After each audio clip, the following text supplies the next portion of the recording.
Bom dia a todos. É um prazer tê-los no nossa série de colóquios do Instituto de Física Gleb Vatagen. Hoje nós vamos ter o prazer de ter um ex-aluno, né, da nossa instituição, Antônio de Castro Neto, né, mundialmente conhecido aí, que vai falar sobre dimensionalidade em ciência dos materiais. Nós vamos, né, só antes de iniciar, de fato, eu vou passar uma série de instruções, né? Quando vocês tiverem, né, nós teremos o colóquio, tipicamente 1 hora, e depois nós passamos para a fase de perguntas, e vocês utilizam o recurso, né, onde você clica nos participantes, né, na barra abaixo do Zoom, aí, do aplicativo do Zoom, e você tem um instrumento para levantar a mão, né, para você pedir para falar. Quem não conseguir, não achar isso, pode solicitar pelo chat, que nós vamos acompanhar aí durante a apresentação, e posteriormente a gente vai autorizar cada um aí para falar pela sequência, tá bem? Então, para fazer uma introdução, né, a respeito do Antônio de Castro, né, Neto, eu peço, né, passo a palavra para o professor Amir, que foi orientador dele na instituição. Por favor, Amir. Bom dia a todos e muito obrigado, Marcos, por me incumbir dessa tarefa de apresentar o Antônio, o que para mim é um grande prazer. O Antônio Hélio foi meu aluno, desde aluno de curso, Física e Estatística, um montão de tempo atrás, eu não quero nem dizer quanto tempo atrás, é muito comprometedor. E, enfim, depois o Antônio foi meu aluno de mestrado e também, uma vez terminado o mestrado dele, ele começou fazendo doutorado comigo, fez o doutorado, ficou alguns meses, mas nesse meio tempo ele já tinha decidido que gostaria de fazer o doutorado dele fora. E aí ele concluiu seu doutorado, ele foi para os Estados Unidos, começou e concluiu o doutorado na Universidade de Champaign-Urbana, Illinois, Champaign-Urbana. E tão logo ele terminou esse doutorado, ele começou um pós-doc no KITP, no Kavli Institute for Theoretical Physics, na Universidade de Santa Bárbara, na Califórnia. E a passagem dele ali como pós-doc foi realmente uma passagem curta, porque o que aconteceu com ele foi sui generis. Em menos de 2 anos de pós-doc, ele foi convidado para ocupar uma posição na Universidade da Califórnia, no campus de Riverside. Então, lá para 1995, ele foi para Riverside, 95 ou 96, ele me corrige depois se eu estiver errado, ele foi para Riverside, onde ele então assumiu uma posição já permanente em Riverside, e acho que 5 anos depois ele foi convidado para deram uma professorship na Universidade de Boston. E aí ele foi, logo no começo dos anos 2000, ele foi para Boston. Então ele começou a atuar como full professor em Boston, líder de grupo e etc. E teve uma brilhante passagem pela Universidade de Boston. E no fim da década, lá para 2010, mais ou menos, 2009, ele recebeu uma proposta de fazer um projeto para um centro de estudos de grafeno e materiais bidimensionais em Singapura. Então, ele assumiu esse desafio e fez um projeto, e o projeto foi aprovado em Singapura. Então, ele construiu esse centro de pesquisa em materiais bidimensionais avançados em Singapura. Enfim, basicamente essa é a trajetória dele. Agora, eu não vou nem falar sobre detalhes. O Antônio praticamente fez a sua carreira vou citar 3 tópicos principais. Ele trabalhou em sistemas dissipativos comigo. Depois, a maior parte do tempo, ele trabalhou em sistemas eletrônicos fortemente correlacionados, supercondutor de temperatura de alta temperatura crítica, e mais tarde ele então começou a se fixar mais nessa parte de grafeno e materiais bidimensionais avançados. E obviamente o Antônio tem vários prêmios e projetos em todo o mundo. realmente, eu diria, poderia dizer que é um dos cientistas brasileiros que teve o maior impacto internacional. E, bom, para mim é um prazer, principalmente porque eu acho que eu tive vamos dizer, algum papel nisso daí, porque ele começou a trabalhar comigo. Então, se tivesse sido assim, uma coisa tão horrorosa, ele teria desistido da carreira, mas acho que eu dei uma força para uma carreira brilhante, como foi a carreira do Antônio, e eu me sinto extremamente orgulhoso por isso. E, Antônio, por favor, pode começar a sua apresentação. Ô, Amir, muito obrigado. Eu quero agradecer a todos pelo convite. O Amir é muito generoso. A gente sabe que o que a gente é na vida, o que a gente consegue fazer, as coisas que a gente consegue conquistar, é por causa muito das pessoas que passaram na minha vida. E durante toda a minha carreira, durante todos esses anos, o Amir, ele foi uma pessoa que me apoiou e me deu muita força, e eu sou muito agradecido, né, por tudo que o Amir fez, e sempre serei, até o final dos meus dias. Ele sem dúvida. E não só isso, eu vou rasgar seda com você um pouquinho aqui.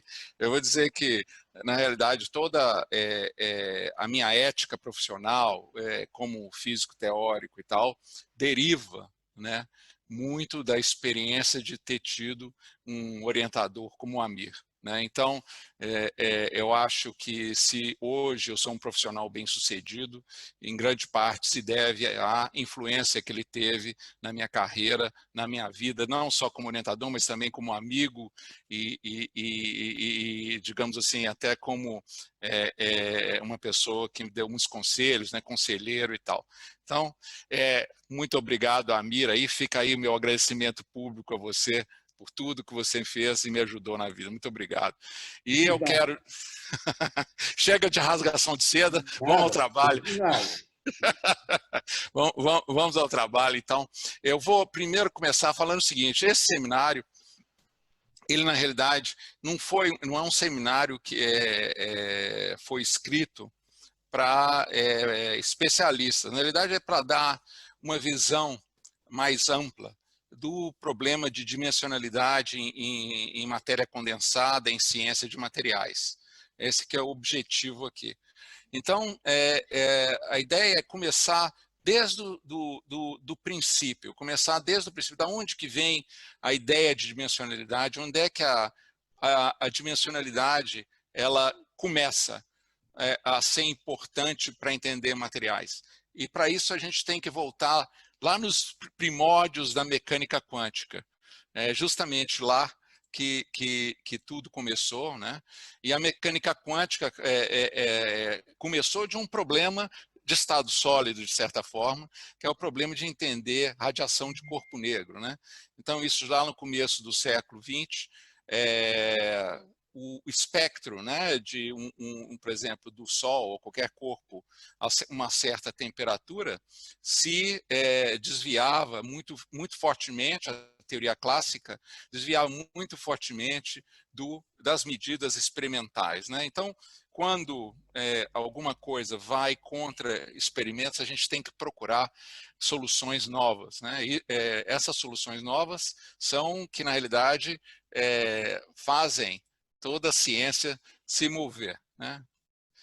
Então, eu acho que todo mundo sabe disso, quem resolveu esse problema foi o Max Planck, que era um físico teórico, e ele, nesse artigo que está aí, que vocês estão vendo na tela, ele propôs pela primeira vez a relação entre energia e frequência, que é essa equação ali, e onde ele teve que introduzir a famosa constante de Planck. Ele diz claramente aí nesse texto que é uma constante universal, e usando o fato de que a energia vem quantizada, ele derivou a lei espectral de radiação de um corpo negro e explicou esse fenômeno. Claramente, isso aí foi um fato extremamente importante para o que se seguiu, não é? Porque a quantização não era uma coisa óbvia, não estava lá presente na mecânica clássica, então foi necessário desenvolver os conceitos, né, do zero.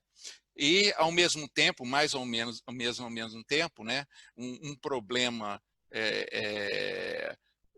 relacionado é o problema do espectro de emissão de um gás. Então, você põe um gás num tubo, e aí você passa uma corrente elétrica e você vê o espectro, e o que as pessoas observavam é que os gases, diferentes gases, né, tinham diferentes espectros. O espectro não era contínuo, o espectro ele era quantizado ao longo das linhas, né, do que o Max Planck tinha desenvolvido, né?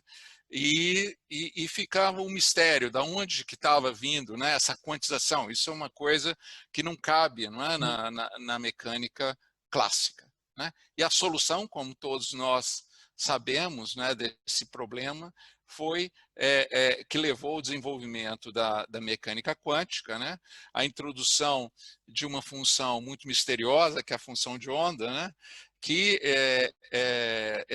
essencialmente determina a probabilidade de você encontrar o elétron, ou qualquer partícula, numa certa posição no espaço, e essa função ela obedece essencialmente à equação do Schrödinger.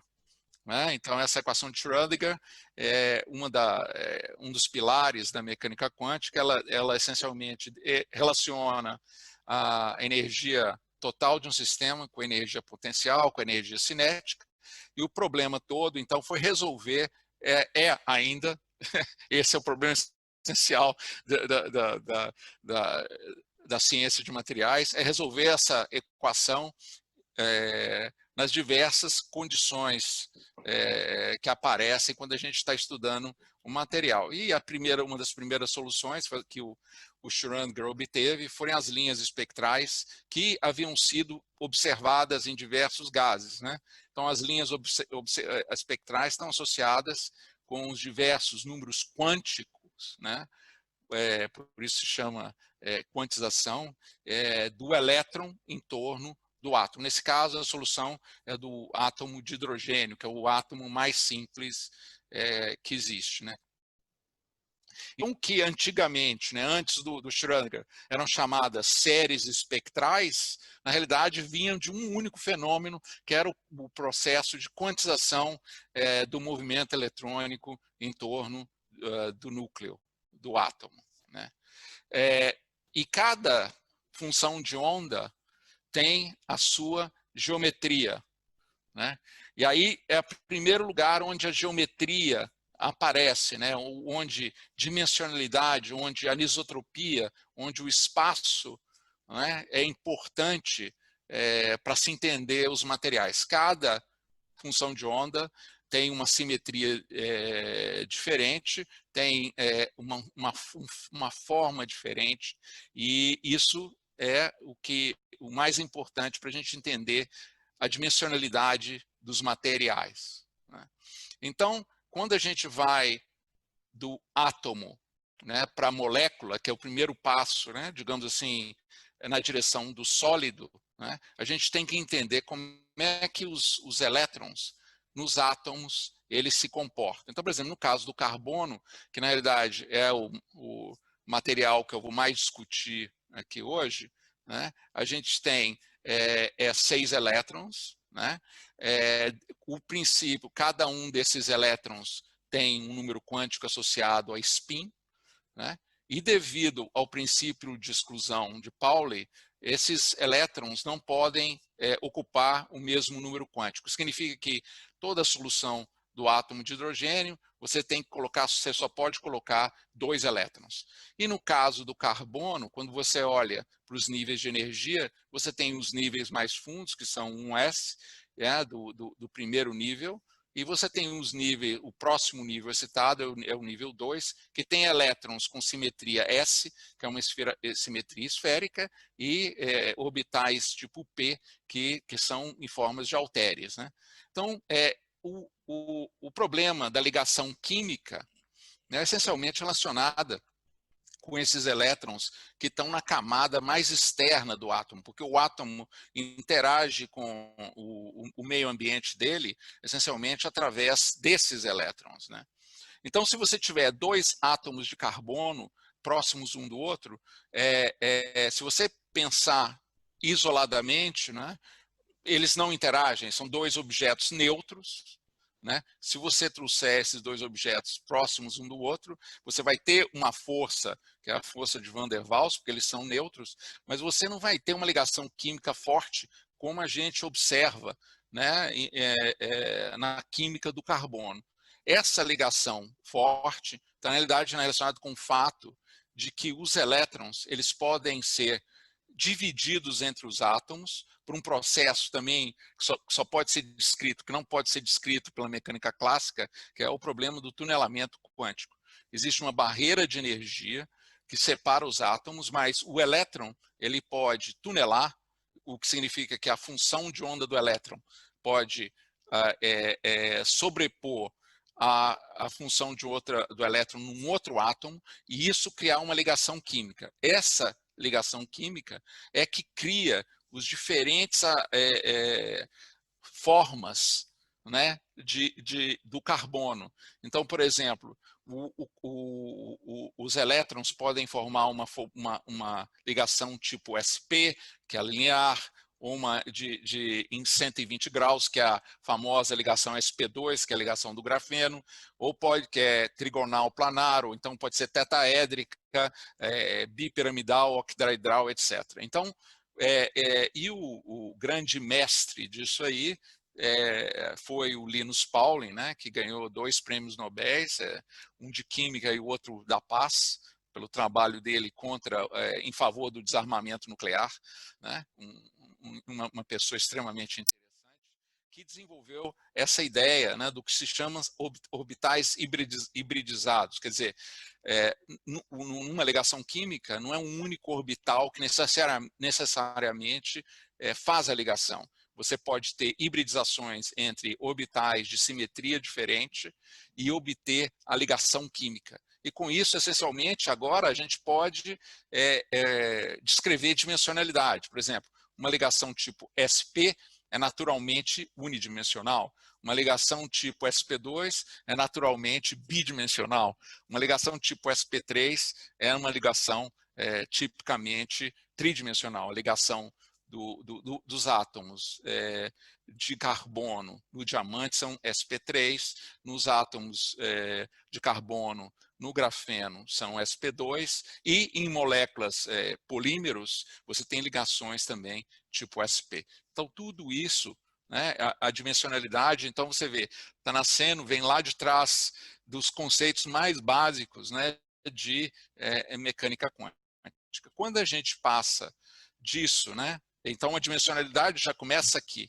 Quando a gente passa disso para um sólido, né, então a gente já não está falando mais de 2 átomos, a gente está falando de 10 a 23 átomos, né, o número de Avogadro, de átomos no material.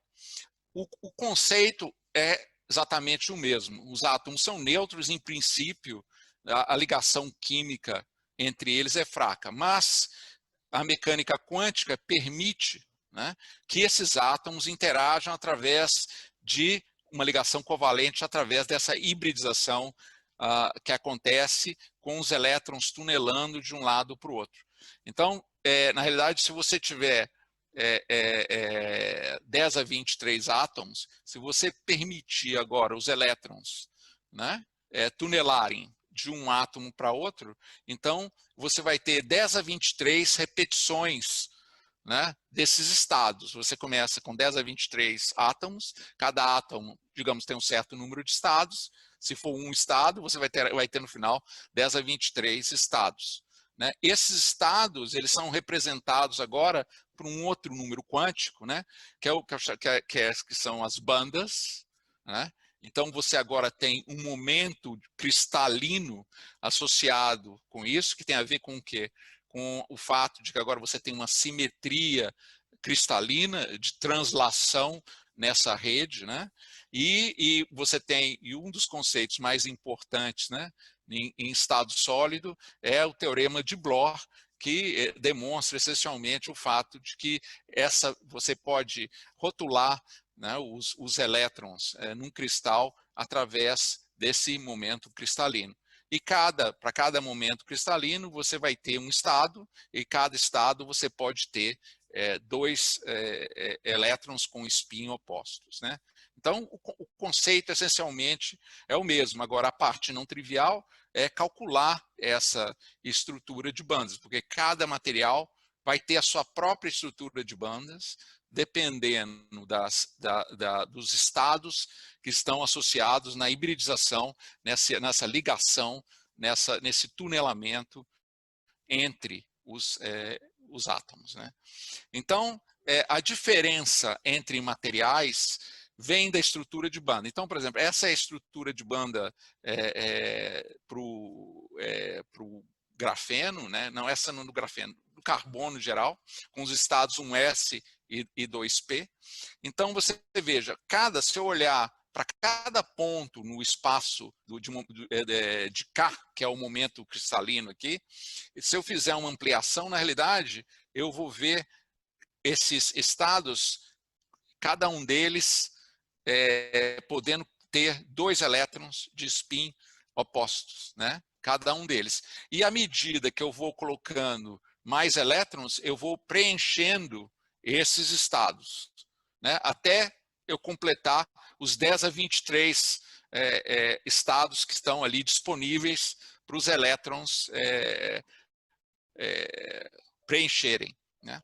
Então, isso cria um outro conceito que é fundamental em ciência de materiais, que é justamente o que é chamado de energia de Fermi, né? Que é a energia do último estado ocupado no material, né? Dependendo onde essa energia está, você pode ter um metal, por exemplo, se a energia de Fermi estiver no meio de uma banda, como é o caso aí da figura, né? O material é um metal, porque os elétrons podem facilmente se mover de estados ocupados, que estão abaixo da energia de Fermi, para estados desocupados, que estão acima da energia de Fermi, né? Se a energia de Fermi estiver numa região entre duas bandas, né, nessa lacuna de energia, o famoso gap, né, do sistema, então não é possível excitar um elétron, a energia baixa, de um estado para outro. Isso é exatamente o que acontece num isolante elétrico, né? E os semicondutores, na realidade, são um caso especial semicondutores são um caso especial dos isolantes, quando esse gap ele da ordem por aí da energia térmica. No fundo, os semicondutores, eles são a temperatura zero, eles são isolantes, né? Muito diferente dos metais. Então, esses conceitos são básicos. Então, essa é como a dimensionalidade, a estrutura básica dada pela mecânica quântica se transforma num conceito de ciência de materiais, né? Através desses efeitos, né? Envolvendo todas essas pessoas famosas aí, a maior parte delas ganhou o prêmio Nobel por uma coisa ou outra, né?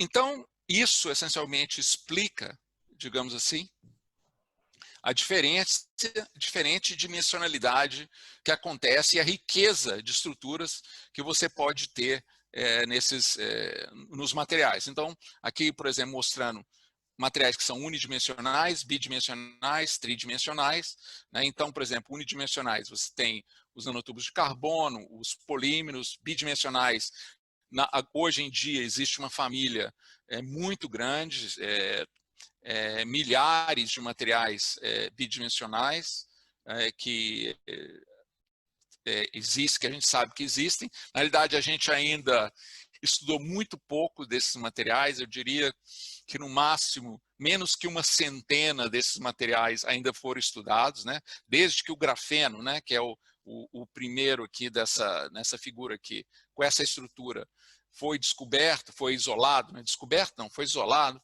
né? Desde então a gente tem trabalhado, talvez aqui, por exemplo, em Singapura, talvez uns 20 desses materiais, mas existem milhares, né? Então, esse ainda é um campo muito no início. E, obviamente, existem os materiais tridimensionais, né, que são mais convencionais, digamos assim, né, como, por exemplo, o diamante e o próprio grafite, que, na realidade, é uma coleção de folhas de grafeno colocadas uma em cima das outras, né?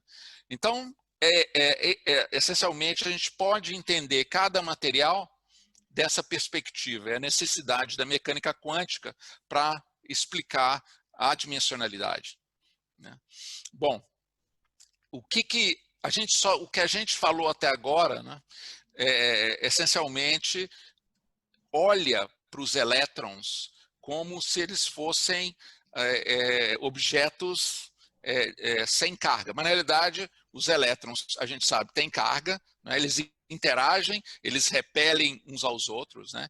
E se eu tiver elétrons num cristal, se movendo num cristal, eles vão se repelir, né? Então, a questão de descrever como os elétrons se movem, como é a estrutura eletrônica dos elétrons num material, depende muito também da interação entre eles. Mas não foi assim que a história do estado sólido começou.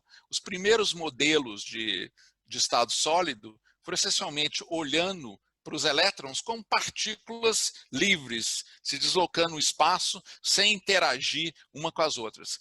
O que, na realidade, é um conceito, se você pensar bem, muito absurdo, não é? Se eu colocar uma quantidade de cargas numa caixa, elas vão se repelir, né? Elas vão ficar andando aí de um lado para outro como se fosse um gás não interagente, né? Mas esse conceito funcionou de forma prática, porque, por exemplo, o Sommerfeld, que é um dos iniciadores disso aí, foi capaz de calcular muitas propriedades de metais que tinham sido medidas. Então, é um desses elementos da história da física teórica interessante, algo que funciona. Hoje a gente ensina para os nossos alunos o modelo do gás de elétrons, mas a gente não dá nenhuma explicação. Aliás, isso aí não é nem discutido, porque esse é um problema complicado, que é o problema de como é que as interações na realidade o movimento dos elétrons, né? E se você pegar materiais com diferentes dimensionalidades, você vê que esse problema é ainda mais sério. Porque se eu tiver elétrons se movendo ao longo de um material unidimensional, eles não conseguem evitar, né? Porque eles estão num espaço. Então, realidade, como o que estou mostrando aí, eles vão ficar colidindo com os outros, vão ficar andando só de um para o outro, sim, e você vê que as restrições, então, são muito fortes, né? Se a gente for para materiais bidimensionais, como é o caso do grafeno, a situação é um pouco parecida com uma mesa de sinuca, né? Está aí o Tom e Jerry, né, mostrando como é que é. Na verdade, eles se movem em duas dimensões, então existe mais espaço, não é, para os elétrons evitarem o contato um com o outro, né? E isso diminui as restrições pela em materiais tridimensionais ainda mais. Então, fato de que os primeiros materiais que foram estudados, eles tridimensionais, né, essencialmente deu suporte, né, o conceito do Gatrons. A gente sabe que a história é mais complicada. Se a gente sabe estudar estados sólidos com materiais inicialmente estudados eram todos tridimensionais, esse conceito se propagou com mais facilidade. Qual que é sempre vai levar a um tipo de comportamento mais coletivo, devido à interação de Coulomb, né? Então, por exemplo, o que é um movimento coletivo? Um dos exemplos são plasmons, né? Plasmons são movimentos periódicos dos elétrons num cristal, né? Porque o elétron ele se deslocar relativo no núcleo, né? E isso causa ondas de polarização no sistema. E comprimento de onda, ou energia e momento, né, eles são muito diferentes dependendo da dimensionalidade. Por exemplo, se você tiver um material tridimensional, a energia do plasma é essencialmente mais ou menos independente do momento quando você olha para comprimentos de onda muito altos, né? Em duas dimensões é um caso interessante, porque ele vai com a raiz quadrada do momento. Isso significa o seguinte, que a velocidade de propagação, a chamada velocidade de grupo do plasma, ela é divergente em duas dimensões, né? Porque você tira a derivada da energia com relação ao momento, você obtém 1 sobre raiz do momento. Quando você vai momento a zero, ela é divergente. Em uma dimensão, ela fica linear no momento. Então, claramente, dimensionalidade tem um impacto muito grande na maneira como esse movimento coletivo aí dos elétrons ocorre, né? Então, em uma dimensão, não é? O que acontece? As restrições são tão fortes no movimento eletrônico que, na realidade, a gente sabe, para o trabalho de pessoas como o Luttinger, que não existem o gás, a noção de gás de elétrons livre em uma dimensão é completamente falha. Ela não descreve a maneira como os elétrons se comportam. No fundo, em uma dimensão, todo o movimento eletrônico ele é coletivo, né? Como aquele pêndulo lá que eu estava mostrando antes. É estritamente coletivo. Se você pegar um elétron e colocar, né, dentro de um sistema unidimensional, ele imediatamente ele decai em modos que são essencialmente como plasmons, né? Então, do ponto de vista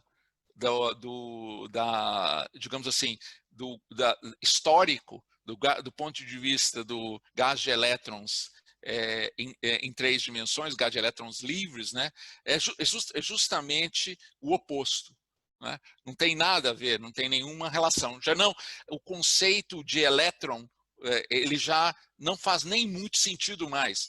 Você só pode falar em estados coletivos. Em 3 dimensões, como eu disse, né, como os elétrons podem evitar muito mais uns aos outros nesse movimento aí no espaço, então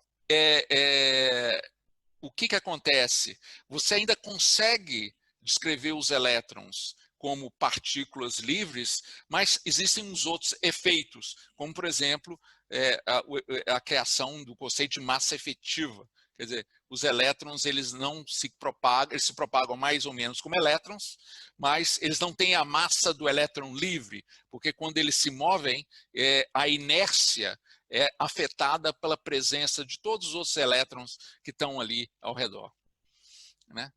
Então, a questão é sobre 2 dimensões, porque 2 dimensões está localizada exatamente entre 1 e 3, não é? Então, e a gente só está começando a entender a física de materiais bidimensionais. Nós estamos ainda, é um campo ainda na sua infância, digamos assim, ou adolescência talvez, porque fazem o que, 15, 16 anos, né? Mas, essencialmente, a gente sabe, com a tecnologia que a gente tem hoje, a gente pode estudar esses modos coletivos. Por exemplo, nesse caso aí eu estou mostrando o caso de modos plasmônicos em grafeno, usando essa técnica SNON, que essencialmente é usar o campo elétrico, usar a luz e o campo elétrico criado por uma ponta muito fina para, essencialmente, injetar luz, né, que acopla aos modos plasmônicos do grafeno. E esses modos plasmônicos são extremamente interessantes e têm sido estudados aí nos últimos anos.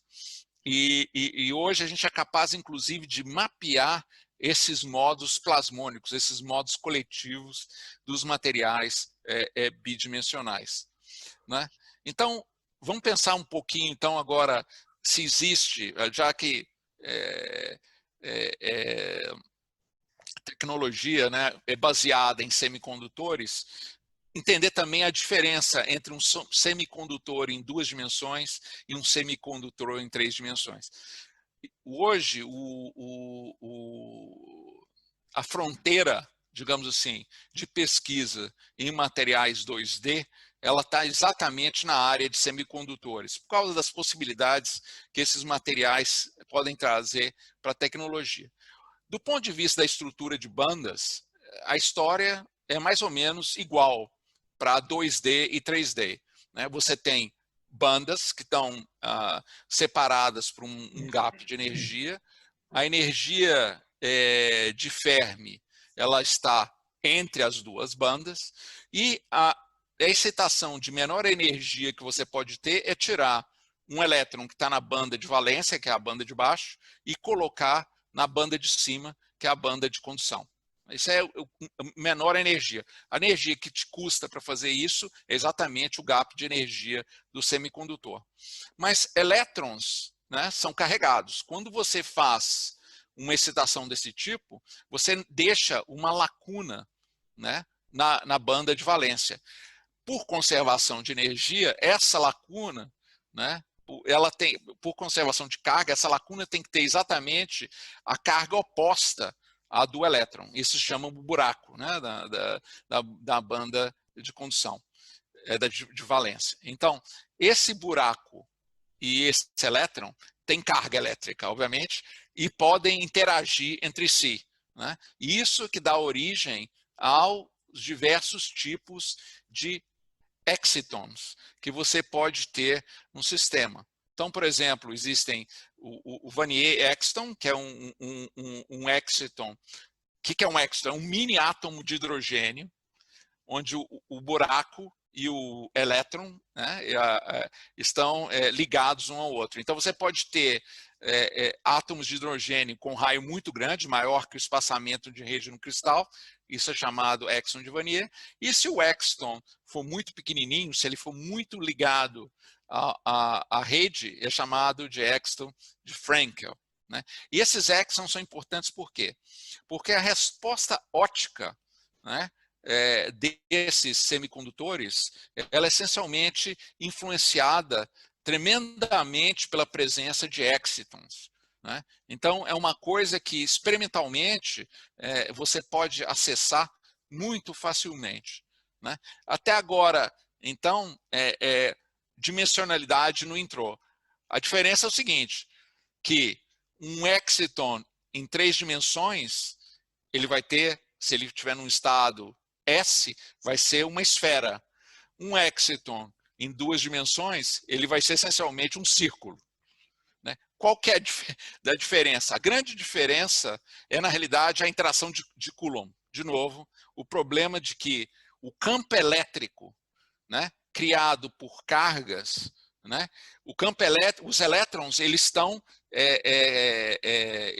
eles têm que passar de átomo para átomo, né? Mas o campo elétrico, então os elétrons só podem estar no espaço bidimensional. Mas o campo elétrico criado por eles, obviamente, se propaga em 3 dimensões. Ele ainda obedece equações de Maxwell, né, em 3 dimensões. Então, a interação coulombiana para quando você tem 2 cargas que estão restringidas a se mover num plano é muito diferente de um modelo usual do átomo de hidrogênio tridimensional.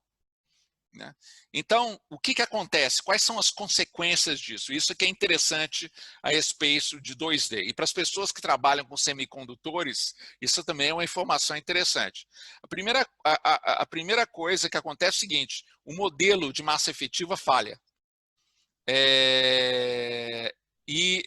O modelo do átomo de hidrogênio convencional também falha.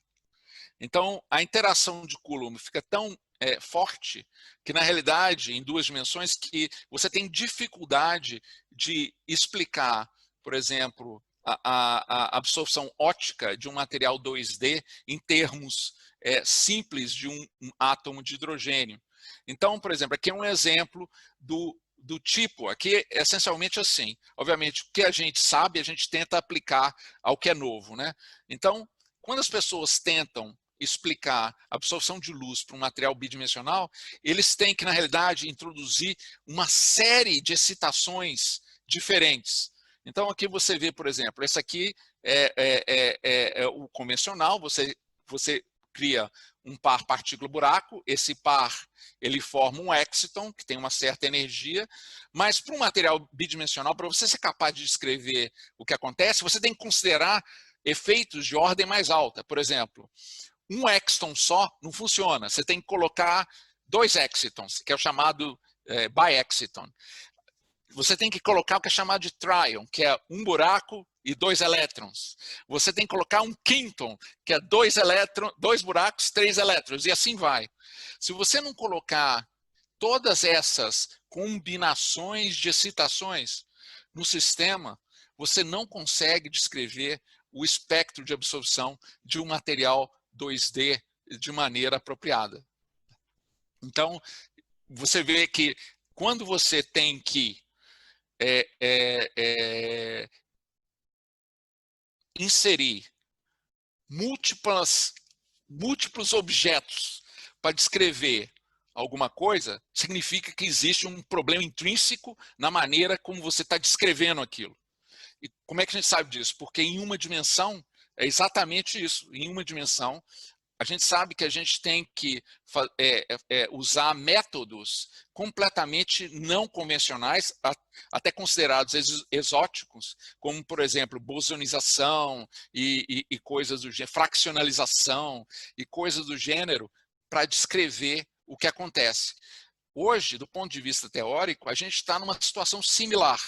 Quando a gente tenta descrever experimentos em materiais 2D, semicondutores 2D, a gente tem uma dificuldade porque a gente precisa de introduzir tantas modificações do modelo original que já não faz muito mais sentido.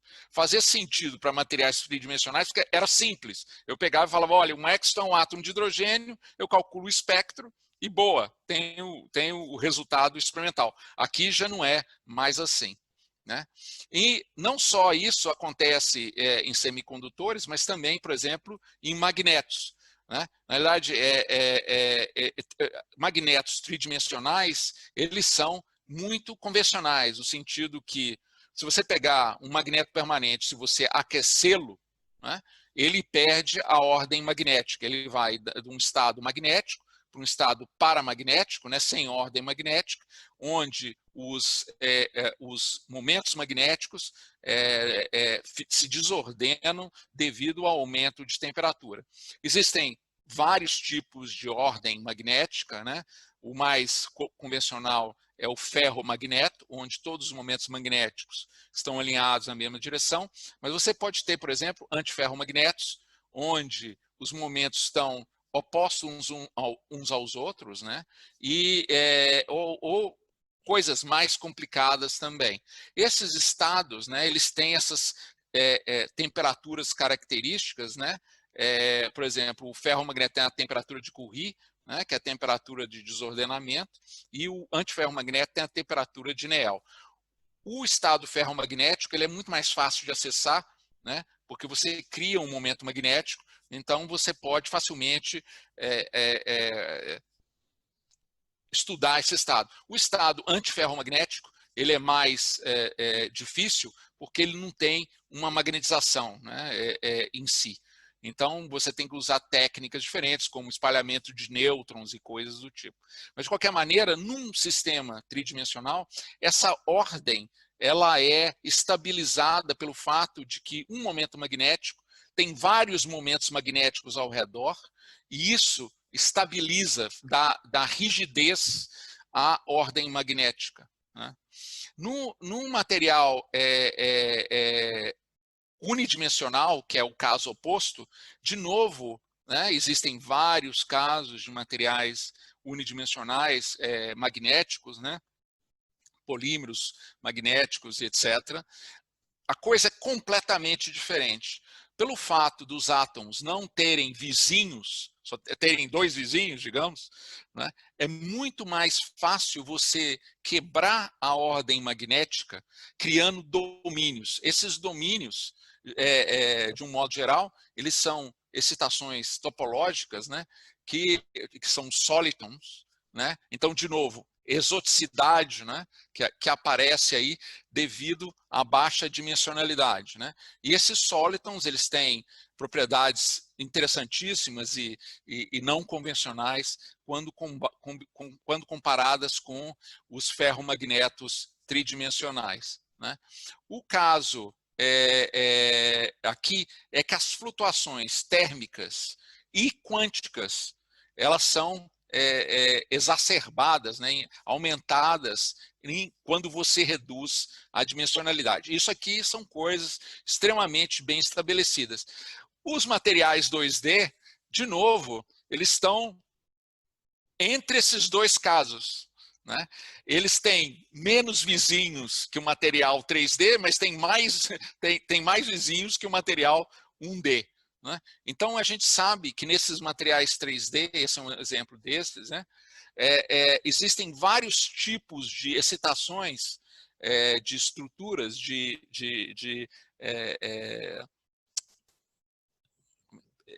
estruturas magnéticas, como isquímions, mérons e tal, que podem se formar justamente devido às flutuações térmicas e quânticas no sistema. Né? Não é tão a rigidez, digamos, a rigidez do sistema, do ponto de vista a flutuações, é maior que uma dimensão e menor que em 3 dimensões. Então, a exoticidade está ali também. Materiais magnéticos 2D é uma área que tem crescido muito nos últimos tempos, tem tido muito interesse e existem muitas perguntas a respeito de magnetismo em 2 dimensões. Bom, com isso, eu chego ao fim, né, do seminário. Eu acho que deu para vocês pegarem aí a ideia, né, que na realidade a dimensionalidade ela é extremamente importante, não por causa do fato de que os elétrons podem se mover no cristal, mas muito mais por causa das interações coulombianas que existem lá, né? Em 3 dimensões, a gente sabe que o modelo de partícula livre, ou quase partícula, né, como a gente chama, funciona muito bem. A gente sabe que em uma dimensão não funciona nem um pouquinho, né? E em 2 dimensões ainda a gente não está decidido. Existem muitas questões, né? E eu acho que esses materiais eles estão aí ainda, tem muita coisa para ser feita. É um campo aberto, completamente aberto. O número de materiais que têm sido estudados tem crescido muito, e com isso o número de resultados que vai aparecer aí nos próximos anos vai ser, na minha opinião, enorme. Se as pessoas estivessem interessadas, nós terminamos de escrever um artigo para Nature Reviews Physics sobre esse assunto, com meus 3 colaboradores aí, o Alex, o Maxime e a Alexandra. Se vocês estiverem interessados, vocês podem ir lá e ler mais um pouco sobre esse caso interessante aí de 2 dimensões. Olha, muito obrigado pela atenção de todos vocês. É um prazer estar aqui, mesmo que virtualmente, sentado do outro lado do mundo, conversando com todos vocês. Muito obrigado, hein? Muito obrigado, Antônio, né? Esse foi um excelente colóquio. Eu tenho certeza que todos têm a mesma consideração. Nós passamos agora à fase de perguntas, né? Eu queria, né, perguntar para a audiência se alguém tem pergunta, e se tiver alguma questão, né, utilize o recurso de levantar a mão ou se inscreva pelo chat, que aí eu passo, né, para a lista de pessoas que estão querendo falar.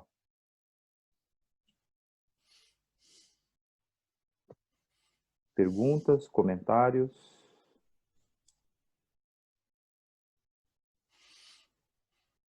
Rafael Maier, pode, o seu microfone está mudo, pode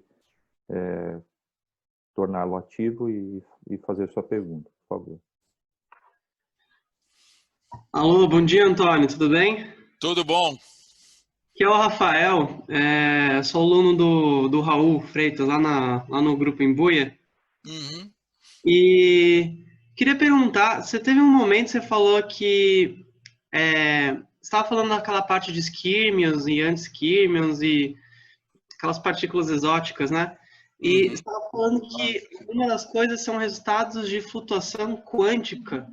Eu não entendo muito bem esse termo, eu vejo em todo lugar as pessoas falando, mas você poderia dar mais detalhe, por favor? Claro, por exemplo, se você Obrigado. tiver... De nada. Rafael, por exemplo, se você tiver... Isso talvez possa ser um pouco mistificante, mas não tem nada de mistificante. Se você tiver, por exemplo, um cristal a temperatura 0, os átomos, eles flutuam ainda, né? Você resolve, por exemplo, o oscilador harmônico, né? Em mecânica quântica, você sabe que existe uma energia de ponto zero e os átomos, eles ainda se movem, apesar da temperatura ser zero, não é isso? Então, isso aí é chamado de flutuação quântica. No caso dos magnetos, o equivalente é o momento magnético também flutuar. Essas flutuações quânticas, que acontecem mesmo a temperaturas baixíssimas, podem desordenar um material. É isso. E aí pode causar algum tipo de estrutura no... É isso? Pode. Aí é que tá. Essas flutuações podem causar a quebra do material em domínios, por exemplo. Ou solitons, ou skirmions, etc, etc. Entendi, muito obrigado, viu? De nada. Ok, mais perguntas? Nós temos também, né, além da audiência, quem está falando? Toró. Oi, Toró. Pode perguntar. Olha lá que você vai me perguntar, hein? Antônio, primeiro parabéns por esse fantástico colóquio. A minha pergunta tem a ver com Twisted Bilayer. Bom, tá esse AUE todo com Twisted Bilayer, certo? E a minha pergunta tem a ver o seguinte, eu não sei, certo? Não vi isso, se já foi observado esse fenômeno de supercondutividade em outros materiais bidimensionais, além do grafeno. É esperado isso? Bom, supercondutividade é um efeito que é muito difícil de prever, né? Quando supercondutividade foi observado há uns anos atrás pelo pessoal do MIT, eu fiquei assim chocado, porque para mim eu pensava assim, olha, tudo que foi feito em grafeno está terminado, vamos passar para outra porque acabou, né, etc. E eles mediram a presença de supercondutividade entre duas camadas de grafeno rodadas por um ângulo muito pequeno, menor que 1 grau, né? E todo mundo na comunidade se espantou com isso aí. Desde então, esse efeito foi observado por outros grupos, né? E, por exemplo, semana passada, houve um grupo que conseguiu mostrar o seguinte, que se você pegar um outro material 2D, que é o disselenato eu acho que é o tungstênio, eu acho que é, e colocar uma bicamada em cima, mesmo com um ângulo relativamente grande, você ainda consegue supercondutividade. Entende? Então, que é também, digamos assim, surpreendente. Então, talvez, né, supercondutividade não seja um efeito tão exótico assim em materiais 2D, mas ele entra nessa classe de problemas, né, que a gente ainda não entende completamente. Okay? Então, por exemplo, já foi medido em 3 camadas uma bicamada com uma camada rodada em cima, tudo isso já foi medido. Existem os materiais bidimensionais que são supercondutores sozinhos. Por exemplo, de seleneto de nióbio. Ele é supercondutor com uma camada, e é com 2, com 3, ele é sempre supercondutor. Né? Então, mas isso vem da física do nióbio. Né? O nióbio é um supercondutor tridimensional muito conhecido. Mas quando você vai falar de carbono, carbono é um material super leve. Né? É um dos mais leves na tabela periódica. Você pensar em supercondutividade para carbono é uma coisa extremamente difícil, né, de imaginar. Ninguém poderia ter previsto isso, essa descoberta. E é isso uma das grandes coisas da nossa profissão, né, são as surpresas. Né? E esse universo de materiais bidimensionais, ele tem muitas surpresas aí para a gente ainda. Só o começo da conversa. Ok, obrigado. De nada. Bom, mais perguntas? Alguém mais? Rafael Maier, novamente. Por favor, Rafael. Oi, já que ninguém está fazendo pergunta, vou fazer mais uma, tudo bem? Tá bom. Eu queria saber, eu tenho curiosidade um pouco sobre essa faixa de terahertz e o que esses materiais 2D podem gerar de física nova nessa faixa de energia. Uhum. Por exemplo, no grafeno, o grafeno tem uma estrutura de bandas muito especial, né? Com esses elétrons de Dirac aí a baixa energia, e eles são interessantes por causa disso, porque eles absorvem no terahertz. Né? Então, existe toda uma pesquisa nessa área de usar grafeno em aplicações de terahertz para várias coisas diferentes. Né? E, de novo, quando você está falando de excitações óticas, né, a dimensionalidade vai ter um efeito muito grande. Então, não é você pegar os conceitos de 3 dimensões e aplicar diretamente a 2 dimensões, porque não funciona. Né? Então, digamos assim, para cada material você tem que entender muito bem, não só as estruturas de banda, a parte dos elétrons, digamos, se movendo livremente no material, mas também as interações de Coulomb. Né? Em geral. Né? Tá certo, muito obrigado de novo. De nada, Rafael. Bom, alguém mais se inscreveu para a pergunta? O Cauê, pode falar, Cauê. Oi, professor Antônio. Eu gostaria de perguntar sobre a integração de diferentes materiais 2D. Uhum. Por exemplo, eu posso pegar um isolante, um semicondutor, empilhar ele de forma inteligente e conseguir derivar as propriedades desse dispositivo composto a partir das propriedades das monocamadas, ou é muito difícil fazer isso? Tem que realmente começar do zero quando você vai pensar em empilhamento de diferentes materiais. Essas estruturas empilhadas que você está mencionando são chamadas heteroestruturas. Né? E existe a pesquisa nessa área é fortíssima.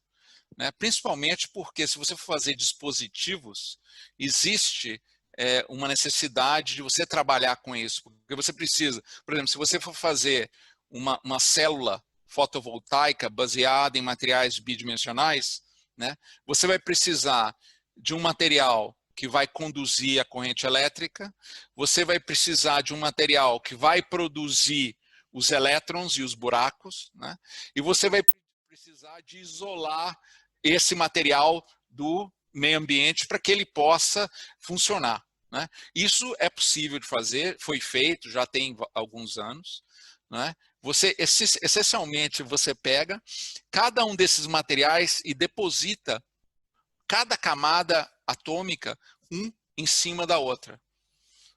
Existem técnicas já bem desenvolvidas de fazer isso, inclusive existem já companhias aí no mundo que vendem, né, equipamento que faz isso. Obviamente que você tem que tomar muito cuidado, porque um material bidimensional, ele é uma superfície pura, né, porque ele tem dois lados, mas não tem meio. Então, se você expuser um material bidimensional ao ar, ele oxida. Um metal oxida sempre, né? A superfície de um metal oxida no ar. Um material bidimensional metálico, ele oxida imediatamente no ar. Semicondutores oxidam muito facilmente também, bidimensionais.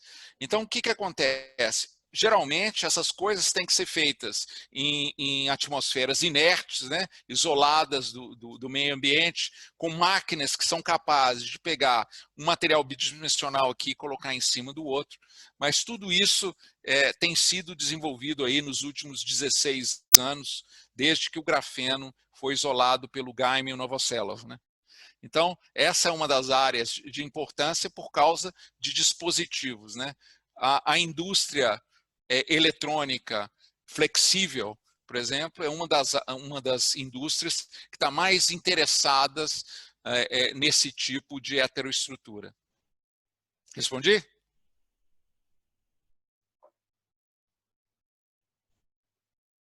Cadê?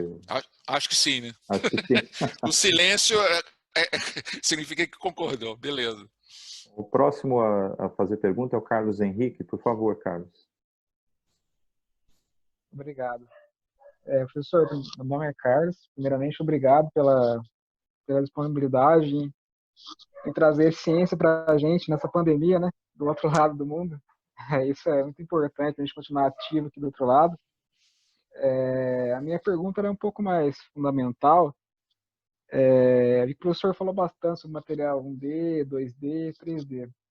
Eu, como físico experimental, a gente sempre gosta de ter ideias ideias de tamanho, de noções físicas, né, desses materiais. Tem alguma escala em que eu possa determinar esse material é 1D, esse é 2D, esse é 3D? Existe essa parametrização dos materiais? Isso é determinado exatamente pela função de onda eletrônica, né? Quando você resolve o problema de elétrons se movendo nesse material, quando a função de onda eletrônica está confinada, né, num átomo em uma direção, mas deconfinada nas outras direções, esse material é 2D. Quando a função de onda está confinada ao longo de uma direção só, é 1D. Né? Tem a ver exatamente com esse confinamento, com a interação dos íons, né, que formam o núcleo do átomo, com os elétrons nessa estrutura particular, como por exemplo nesse exemplo aqui desse material com crômio, né? Então, e você pode, na verdade, hoje a gente tem tecnologia capaz de fazer materiais bidimensionais que tem áreas de metro quadrado e que tem um átomo de espessura. Isso não é mais um problema tecnológico. Certo, então eu consigo moldar, vamos dizer assim. Consigo moldar, eu consigo fazer um material que eu quero com a dimensão que eu quero. Basicamente é isso. É isso. E a questão das heteroestruturas e dos dispositivos é exatamente essa, né? Que você, na verdade, quando você vai pondo camada sobre camada sobre camada, você está caminhando mais em direção a 3 dimensões, né? Existe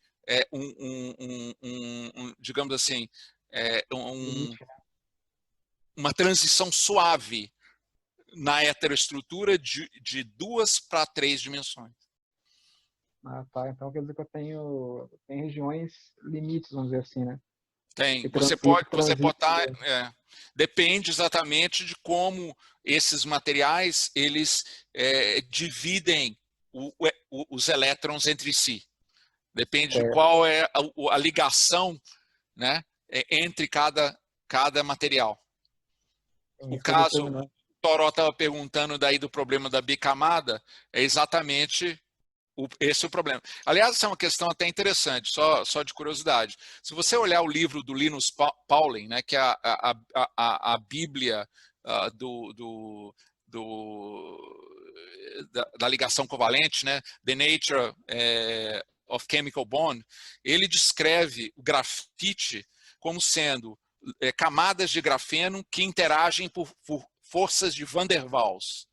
Então, para o Linus Pauling, não havia ligação química covalente entre as camadas de carbono. Ele escreveu esse livro em 1950 e tantos, né? Então, e hoje a gente sabe que não é assim, que na realidade os átomos gostam de fazer ligação covalente. Se você pega e roda duas camadas de carbono, de grafeno, na realidade, existem estruturas comensuráveis, chamadas comensuráveis, onde os átomos gostam de se assentar exatamente um no topo do outro, de forma a fazer uma ligação covalente. Então, essas ideias que a gente tinha sobre Van der Waals e covalente e tal, mudaram muito exatamente por causa da evolução na área de materiais bidimensionais. A gente tem aprendido, muitos desses livros vão ter que ser reescritos. Sim, a mecânica quântica, ela reescreveu nesse capítulo, vamos dizer assim, né? Eu não diria mecânica quântica, porque a gente está ainda resolvendo a equação de Schrödinger. O que a gente está reescrevendo são os livros de estado sólido. Vai ter que ter um capítulo lá para materiais bidimensionais também. Certo, certo. Obrigado, professor. Respondeu minhas dúvidas. De nada. Nós temos uma pergunta que foi enviada aqui pelo chat. Ela está talvez correlacionada, né? E se você se sentir à vontade para respondê-la, né, por favor. A pergunta é a seguinte, é do Leandro Coruja, e a pergunta é a seguinte: quais países possuem tecnologia para trabalhar com nióbio? Além da extração, o Brasil possui alguma perspectiva para atuar tecnologicamente nesse mercado? Olha, tecnologia. Até agora eu estou falando de ciência, né? Tecnologia é um outro animal, né? Funciona de outra forma, né? O material em si não é o mistério. Quer dizer, é um mistério, mas qualquer pessoa em qualquer lugar do mundo pode estudar qualquer material, né? Quer dizer, em criar tecnologia com esse material. Então, não é que eles possuem tecnologia, eu diria, né?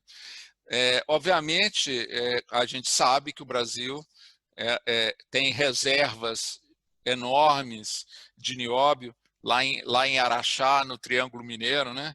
E exporta esse minério para o resto do mundo, né?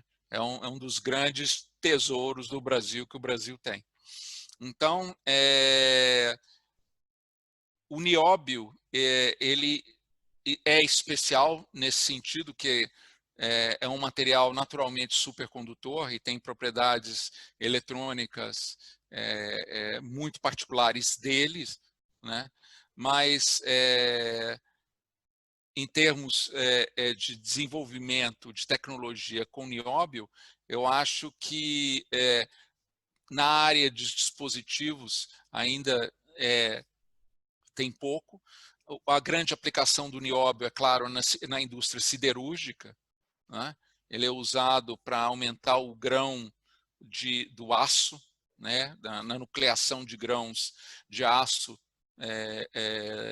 no aço, mas ainda existe muito interesse no nióbio na questão de baterias, né?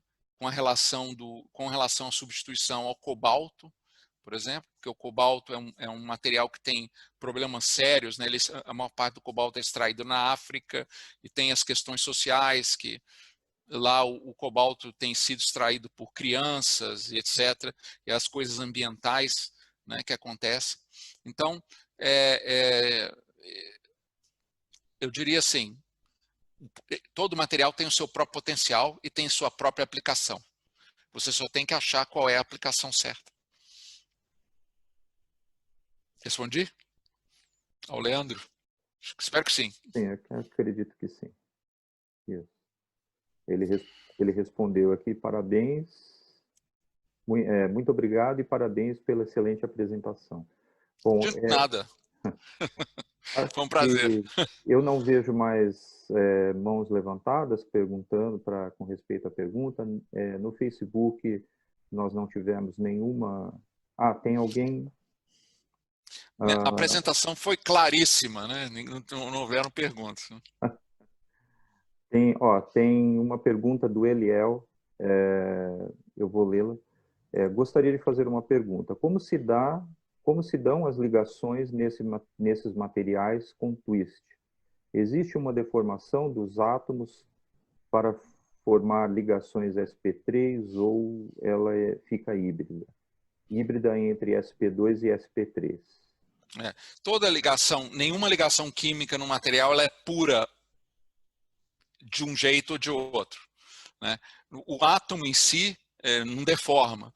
Essencialmente, digamos assim, a órbita do elétron ao redor do átomo é que se deforma, né?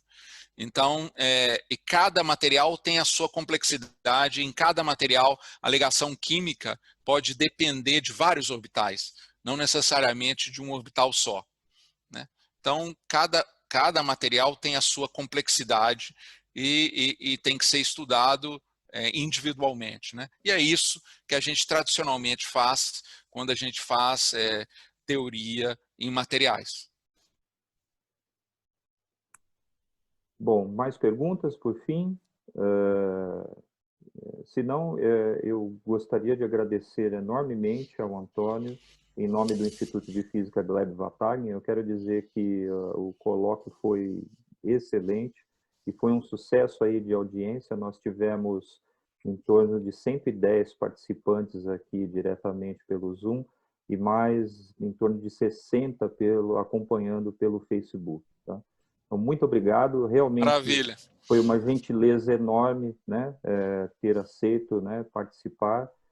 Estamos com iniciativas nesse sentido de tentar continuar aí atividades científicas, né, independentemente do distanciamento social, né, e eu convido a todos também, agradeço a presença de todos, né, e convido a todos a acompanharem, né, a nossa agenda de eventos, né, em breve teremos mais novidades. Então, Antônio, muito obrigado novamente, um abraço. Um bom dia a todos, aquele abraço e até a próxima. Até. Tchau.